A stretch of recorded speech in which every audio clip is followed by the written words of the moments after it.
예, 여러분 안녕하십니까? 여러분들과 제가 이제 잠깐 동안 우리가 2024년에 이제 소방관계법규 이제 어떻게 우리가 공부할 건지 앞으로의 어떤 그런 학습 방향에 대해서 제가 여러분한테 좀 말씀을 좀 드리려고 합니다. 자, 그래가지고 제가 여러 가지 좀 이렇게 몇 가지 얘기들을 좀 준비해 왔는데 여러분들이 이제 앞으로 공부하시는 데 있어서 조금이라도 도움이 되셨으면 좋겠습니다.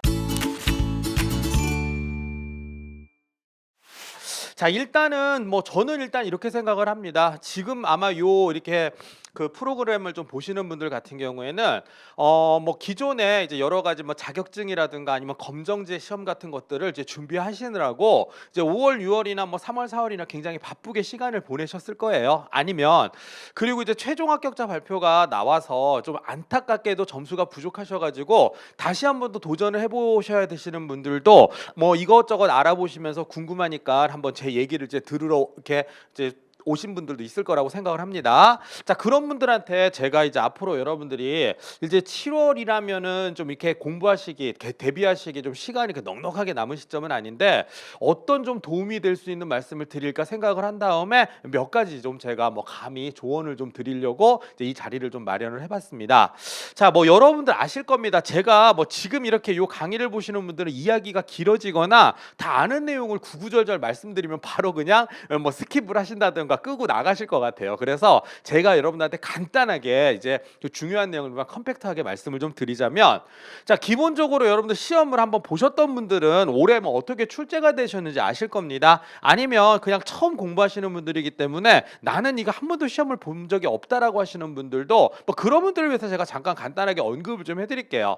자, 제가 요게 이제 공채 기준으로 해서 출제 경향을 분석을 했는데 뭐가 어떻게 나왔다라고 말씀드리려고 하는 게 아니에요. 이건 별 의미가 없습니다. 왜냐하면 지금 이제 올해는 이렇게 출제가 됐었지만 이게 내년에도 똑같이 출제된다고 말씀드릴 수가 없어요. 예전같이 20문제인데 법 4개를 가지고 시험을 냈다라면 정확하게 5문제씩 이 밸런스가 맞춰서 시험에 나왔을 텐데 지금은 25문제를 이제 6개 또는 6개의 법으로 나눠 가지고 수업을 하다 보니까 출제를 하다 보니까 이 지금 비율이 해에 따라서 조금씩 달라집니다. 그래서 뭐 이게 이제 중요한 건 아니라고 생각을 해요. 자, 그러면 일단 시험을 봤으니까 간단하게 이제 출제 경향을 좀 말씀만 드리자면, 일단 기본적으로 올해 그 관계법규 시험의 난이도는 중하였다고 생각하시면 됩니다. 뭐 제가 말씀드리고 싶은 측면에서는 그냥 하라고 말씀을 드리고 싶은데 뭐 개 중에는 조금씩 이렇게 지엽적인 문제들도 있었기 때문에 그냥 중하 정도로 잡는 게 맞다고 생각을 해요. 어떤 측면에서 제가 좀 난이도가 낮다고 봤냐면, 일단 계산 문제, 아니 법규에서 무슨 계산 문제냐라고 하시겠지만 기출문제 풀어보신 분들은 아실 거예요. 예전 같았으면은 수용인원 산정 같은 경우가 계산 문제로 나오곤 했었거든요. 뭐 그런 종류의 계산 문제가 전혀 없었습니다. 벌칙 문제 한 문제 나왔는데 소방기본법에서 한 문제가 나왔습니다. 소방기본법 벌칙 문제가 나왔다는 얘기는 대부분의 수험생들은 다 맞출 수 있을 정도의 난이도라고 생각을 하시면 돼요. 그렇다라고 하니까 체감 난이도는 낮았을 거라고 생각을 하고요. 그렇지만 역시라도 어려운 문제를 출제하는 부분이 있어야 될 거 아니에요. 위험물 안전관리법에서 시행 규칙 파트로 해가지고 좀 어렵게 나온 부분이 있습니다. 그런 것들을 좀 잘하시는 분들이 아마 고득점을 거두지 않으셨을까라고 생각을 합니다. 그러니까 결론은 이거예요. 단순 기출 문제로는 여전히 부족하다. 교수님들이 마치 짜고 문제를 내시는 것처럼 기출 문제를 그대로 반영하지는 않습니다. 근데 올해는 난이도가 낮았기 때문에 아마 기출 문제집에서 봤을 법한 문제들을 좀 많이 보셨을 거예요. 그런데 어쨌든 고득점을 거두시려면 그런 것들은 당연히 학습이 된 상태에서 소위 말하는 법 전체의 흐름을 이해할 수 있는 능력, 어느 구석에서 어떻게 낼지를 몰라요. 그래서 그런 게 중요하지 않을까라고 일단 생각을 해봅니다. 그래서 뭐 출제는 대충 이렇게 됐었다라고 하는 거고요. 자, 그렇다면 이제 우리가 이제 7월부터 공부를 시작한다고 하더라도 남은 기간 동안에 시험이 이제 다가오는 날까지 어떻게 공부를 해야 될 것이냐를 생각을 해보는 거죠. 길게 말씀드리면 지루하니까 그냥 여기 있는 것만 제가 이제 이렇게 딱 짚어드리고 넘어갈게요. 일단은 지금 이 시점에서 공부를 시작한다고 하더라도 핵심 요약집 갖다 놓고 기출문제집 갖다 놓고 중요한 내용들만 단순 암기해가지고 성적을 좀 올려보겠다라고 생각하신다면 원하시는 만큼 점수가 안 나올 수도 있습니다. 조금 마음이 급하시다고 하더라도 공부량, 시간을 좀 많이 안배를 하셔서 일단 기본적으로 법 내용의 흐름을 파악하는 게 중요합니다. 이 법이 도대체 왜 만들어진 거고, 법이라고 하는 건 세상 살아가는 어떤 이치 또는 요령 같은 것들이 적혀져 있는 내용들이기 때문에 이 법이 왜 만들어진 거고 도대체 뭐가 문제고 왜 우리가 이걸 공부해야 되는지를 좀 파악하고 들어가셨으면 좋겠어요. 그래서 그런 것들이 중요하다는 거고요. 그 다음부터는 어느 정도 1, 2회 독을 해서 이 법이 도대체 왜 만들어진 거고 이런 내용들이 뭘 의미한다는 걸 아셨다라면 그 다음부터는 누가 더 얼마나 많이 받느냐, 그게 이제 여러분들 관건이라고 생각하시면 됩니다. 제가 단적으로 말씀드리자면 5번 5회독을 돌리신 분보다는 10회독이나 20회독을 돌리신 분들, 그 회독수가 늘어날수록 성적은 비례해서 좋아진다라고 생각하시면 될 것 같습니다. 어찌 보면 되게 단순 무식한 어떤 그런 내용인지 몰라도 차라리 그게 여러분들한테는 더 좋을 수도 있어요. 노력한 만큼 성적이 나온다는 거거든요. 노력을 했는데도 성적이 안 나오면 그게 얼마나 답답합니까? 무슨 재능이 필요하다든가 그런 게 아니라 그냥 시간을 갈아 넣으면 점수가 나오는 과목이 법규라고 생각을 하시면 되겠습니다. 그래서 처음에는 답답할지 모르겠는데 계속 반복을 해가지고 하나씩 익혀 나가시잖아요. 그러면 오히려 나중에는 효자 과목이 될 수 있는 게 법규다라고 생각을 하시면 되겠습니다. 그래서 제가 이런 말씀을 해요. 소방관계법규는 공부한 만큼만 성적이 나온다. 가성비가 좋죠. 한 만큼 성적이 나온다는 거는 굉장히 해볼 만한 과목이다라고 생각을 하는 것입니다. 자, 그리고 이제 난이도가 의미가 없어요. 시험마다 제가 뭐 어떤 시험을 준비한다고 하더라도 뭐 자격증이 됐건 뭐가 됐건 간에 법규는 그냥 똑같이 수업을 합니다. 이거는 뭐 다 마찬가지예요. 왜 그러냐? 그냥 법규 같은 경우에는 법의 내용을 알면 푸는 거고 모르면 못 푸는 거예요. 그래서 난이도는 의미가 없고요. 바로 이 말이 맞습니다. 알면 풀고 모르면 못 푼다. 자, 그다음에 마음가짐에 관한 거니까 마지막을 좀 말씀드리자면 제가 요맘때 중에서 제일 많이 듣는 질문 중에 하나가 있거든요. 이거 법규 왜 해야 되는지 모르겠다, 이런 이런 말씀을 하시는 분들이 있습니다. 법규를 왜 해야 되냐면요, 제가 여기 적어드린 거 있죠. 여러분도 어차피 다 소방관이 되실 분들이잖아요. 소방관이 된다면 평생의 친구가 바로 법규입니다. 여러분들이 일단은 소방관이 되시기 위해서 시험을 잘 보려고 해도 법규 과목을 잘 하셔야 되고요. 소방학교 가가지고도 시험을 봐요. 중간고사, 기말고사를 보는데 그때 법규 과목이 또 있거든요. 그걸 또 잘 보시면 본인이 원하는 근무지에 우선적으로 갈 수 있는 혜택이 있죠. 인생이 좌우가 되는 거예요. 그죠? 자, 그리고 나중에 소방관이 되시면 승진시험 보실 거잖아요. 승진시험 과목에도 소방관계 법규 1, 2, 3 뭐 이런 과목들이 있답니다. 그래서 그런 것도 잘 보시려면 법규를 잘 하셔야 되겠고요. 승진 빨리 하셔야 되잖아요. 그죠?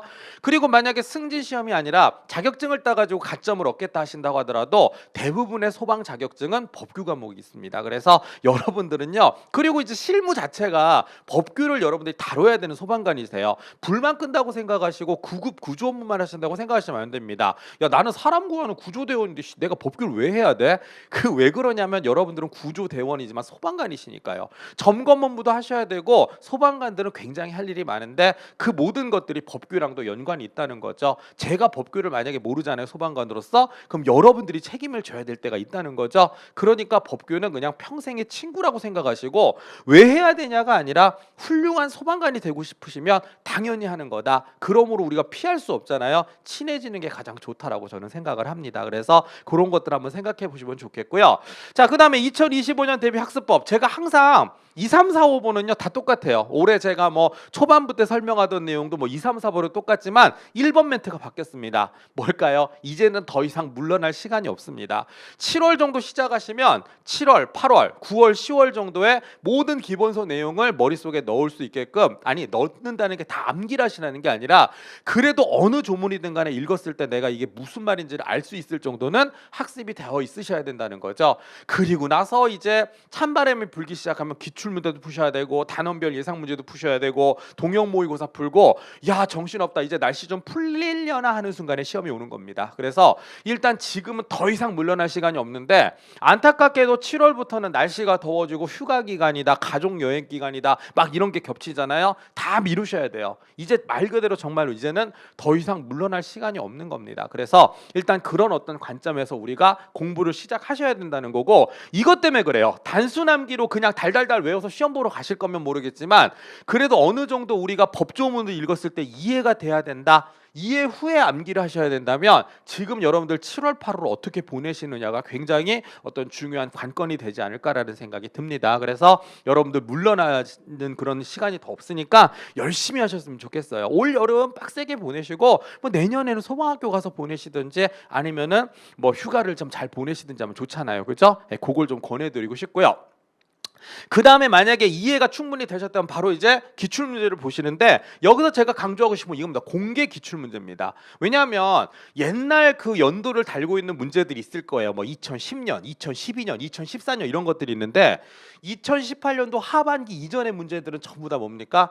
복원된 문제들이. 저도 이제 문제를 복원해봐서 아는데 그 지문을 정확하게 제가 복원을 했다고 장담은 못해요. 이런 문제가 나왔다는 건 생각이 나지만 그게 문제 지문이 정확히 이랬다라는 걸 제가 말씀을 좀 못 드릴 것 같아요. 그래서 그 어떤 복원된 문제는 이런 게 나왔었구나 참고만 하시고 실제로 공개된 문제 2018년도 하반기에서부터 시작해서 지금 우리 최근에 본 시험까지 공개가 되어 있는 기출 문제 중에서 뭐 소방 그 공무원 시험이라든가 간부부생 시험이라든가 소방안전 교육사가 소방학개론이 있거든요. 그런 어떤 공개 기출 문제들을 통해서 그 교수님들이 도대체 요즘에 어떤 문제들을 많이 내는지 그 유형을 숙지할 필요가 있다고 생각을 합니다. 그럼 이제 어떤 측면에서 선구안이 길러지는 거죠. 이 문제는 좋은 문제다. 이 문제는 좀 내가 본 적이 없는데 왜 이렇게 문제가 이상하지? 그런 걸 볼 수 있는 눈을 키우는 게 바로 이 공개 기출 문제구나라고 저는 생각을 하는 겁니다. 난이도는 계속 올라갈 거예요. 왜냐하면 올해 시험이 너무 쉬웠기 때문에 이제는 난이도가 올라갈 수밖에 없습니다. 그럼 난이도가 올라가면 뭐 합격 가능 점수는 떨어지겠네요. 그래도 올라갈 겁니다. 왜냐하면 열심히들 하세요. 요즘에는 이제 우리 소방 공무원이 좀 각광받고 있기 때문에 많은 우수한 분들이 오셔가지고 시험을 많이 보세요. 그러다 보니까 난이도는 우상향을 하면 합격 가능 점수도 떨어지는 게 아니라 올라갑니다. 그래서 어떻게 한다? 그냥 관계법규가 됐건 뭐 소방학개론이 됐건 간에 100점 만점을 목표로 공부하시는 게 뭐 욕심일지 모르겠지만 그 정도로 한번 불태워 봐야죠. 그래야 나중에 여러분들이 시험 보시고 나면 마음 편하게 합격자 발표를 기다릴 수 있게 되는 거죠. 그래서 일단은 이런 어떤 마음도 가지고 그냥 어떻게 합니까? 앞만 보고 가는 거예요. 전략 점수 이런 게 없습니다. 그냥 우리는 많이 맞으면 되는 겁니다. 그래서 저는 속 시원하게 그렇게 말씀드릴게요. 어찌 보면 당연한 얘기겠지만 원래 당연한 게 진리인 거예요. 그래서 그런 정도로 말씀을 드리겠고요. 그 와중에도 조금 여러분들 포인트를 드리자면 법규는 어쨌든 여기서 결판이 납니다. 소방시설법, 위험물 안전관리법인데 이 부분이 어렵다는 거 아실 거예요. 공부해보신 분들은 아시죠? 제가 이거 어렵다고 뭐 저 당연한 얘기하고 있네. 당연한 거예요. 이 부분이 아마 여러분들 점수가 갈릴 겁니다. 그래서 보통 법규 공부하시는 분들은 기본법이나 예방법이나 그 다음에 이제 뭐가 있습니까? 뭐 그 공사업법이나 이런 거 있죠. 여기서 뭐 화재 조사법은 이제 논외로 하고요. 여기서 거의 점수를 다 따십니다. 그냥 다 거기서 점수를 막 비슷비슷하게 다 잘 맞으시는데 여기 시설법이나 위험물 안전관리법 있죠. 여기서 점수가 갈릴 거기 때문에 애초에 이 부분에 좀 집중적인 학습을 해야 된다라는 걸 염두에 두셨으면 좋겠습니다. 뭐 이게 이제 남은 기간 동안의 학습법이 되겠죠. 자, 그러면 이제 저는 어떤 식으로 남아있는 그 기간 동안에 수업을 할 것이냐에 대해서 간단하게 말씀을 좀 드리자면 일단 7월 8월 과정엔 뭐 요거는 일단 이제 시험 일정에 따라서 학원 측하고 조율을 해서 조금 달라질 수는 있습니다. 근데 제 이제 기본적인 계획은 7월 8월에 일단 기본서 그리고 이제 제가 2024년 기본서를 좀 그냥 써요. 왜냐하면 바뀐 내용이 그렇게 많지가 않아요. 그래서 추록을 곁들여 가지고 기존에 있던 분들은 기존 책을 활용할 수 있게끔 제가 이런 식으로 이제 연달아서 기본 이론 심화 이론인데 아니 뭐 무슨 뭐 책 똑같은 걸 가지고 이게 두 과정이나 하냐라고 하는데 그 설명의 밸런스를 조금 차이를 둬서 어쨌든 법규는 반복 설명하는 게 중요하거든요. 그렇지만 내용의 어떤 그런 그 그러니까 설명하는 부분을 조금 달리해 가지고 제가 어쨌든 기본 이론 심화 이론 반복해서 요 두 과정 동안에는 법규 내용을 전부 다 숙지할 수 있게끔 맞춰서 제가 수업을 할 예정입니다. 그래서 일단 여기서 소위 말하는 단순 암기가 아닌 내용의 이해를 중점적으로 하게끔 하겠다라는 거 이거 이상으로는 더 이상 갈 수가 없어요. 여기 요 정도에서 딱 끝낸 다음에 바로 우리가 어디로 갑니까? 기출 문제로 들어가야 됩니다. 그래서 이제 기출 문제 같은 경우에는 제가 이제 빈칸 교재를 또 만들 예정이에요. 그러니까 원래 기존에 있었는데 법규 같은 경우에는 제가 모든 조문에다가 다 빵꾸를 뚫어가지고 여러분들 바로 그 조문을 메꿔 나가는 것 자체가 또 한번 회독을 할 수 있는 걸 만드는데 그 예전에는 기출 문제만 따로 있었는데 빈칸 교재랑 합본을 할 생각입니다. 왜냐하면 기출 문제는요 여러분들 순식간에 푸세요. 굉장히 빠른 속도로 풀 수 있는데 거기에다가 저희가 뭐까지 내용을 같이 이렇게 앞에서 볼 수 있게끔 좀 더 스피드하게 공부할 수 있는 어떤 그런 느낌으로 제가 교재를 편성해서 새로 이제 이 책이 출간이 될 겁니다. 그래서 그걸로 제가 이제 그 기출문제 풀이 과정을 할 예정이고요. 그 다음에 나머지 이제 한 2달 정도는 단원별 예상 문제, 이제 단원별로 나올 수 있는 문제는 하여튼간에 샅샅이 다 살펴볼 겁니다. 그래서 이런 스타일의 문제, 가급적이면 기출 변형 스타일로 문제를 많이 만들 예정이에요. 그래서 샅샅이 한번 훑어보면서 문제를 푸는 것 자체가 또 한 번에 회독을 할 수 있게끔 제가 그런 식으로 구성을 할 것이고요. 그리고 이제 2월이 되면은 제가 이제 문제 프린트로 쭉 나눠드리면서 실제로 그 본 시험에 가까운 난이도로 맞춰서 문제를 이제 모의고사식으로 풀면서, 그러니까 지금까지는 전부 이게 단원별로 진행이 되는데 빨리빨리 그 순간 그 순간에 어떤 그 이제 내용들을 빨리빨리 머릿속에서 찾아낼 수 있느냐, 그런 거 있잖아요. 단계별로 우리가 정리하는 과정, 이 과정이라면 잘 정리되어 있는 걸 적재적소에 우리가 빼서 쓸 수 있는 걸 연습하는 게 바로 이 동형 모의고사 과정이라고 생각하시면 되겠습니다. 근데 제가 이 문제 만드는 거는요, 여러분들이 딱 풀어보셔가지고 이상하다라고 하는 문제가 아니라 제 문제 만드는 그 스타일의 목표는 기출 문제와 제가 만든 문제 섞어놨을 때 여러분들이 구분 못하게 하는 게 제 목표예요. 그래서 가장 실전 문제에 맞게끔 제가 만들어서 정말 말 그대로 우리가 실전 동형 모의고사가 될 수 있게끔 그렇게 할 거고요. 그리고 이렇게 되면 시험 한 2주 정도 남을 거거든요. 쪽집 특강입니다. 우리가 이제까지 배웠던 게 머릿속에 막 얽혀져 있으면 안 되잖아요. 빈칸 넣기 작은 프린트로 만들어 가지고 마지막까지 제가 정리해서 그 이제 여러분들이 시험장 가서 헷갈려서 틀렸어요라는 말은 안 나오게끔 하려는 게 목표죠. 그래서 이런 식으로 대비를 할 예정입니다. 자, 남은 시간이 얼마 없어요. 그래서 이제 7월부터 시작하시더라도 그 내용의 전반적인 이해를 하신 다음에 여러분들이 이거 어떻게 효율적으로 머릿속에 넣는지가 중요한데, 7월부터 공부를 하시는데 처음 공부하시는 분들이라면 아마 뭐 5월, 6월이나 3월, 4월부터 공부를 하셨다면 그거대로 쭉 이어서 가셔서 하면 되겠고요. 만약에 이제 우리가 다시 제시를 노리시는 분들은 그동안에 하셨던 거 있잖아요. 안 까먹기만 하면 돼요. 거기서 우리가 조금 더 약점 보완하면 되니까 너무 염려하지 마시고 저랑 같이 관계 복구 열심히 공부하시다 보면 이제 또 한 번의 기회는 이게 우리가 합격의 기회가 될 거라고 생각을 합니다. 뭐 다른 거 있겠습니까? 그냥 열심히 하는 게 중요하겠죠. 하여튼 남은 기간 동안에 화이팅 하셨으면 좋겠고요. 꼭 합격하셨으면 좋겠습니다. 감사합니다.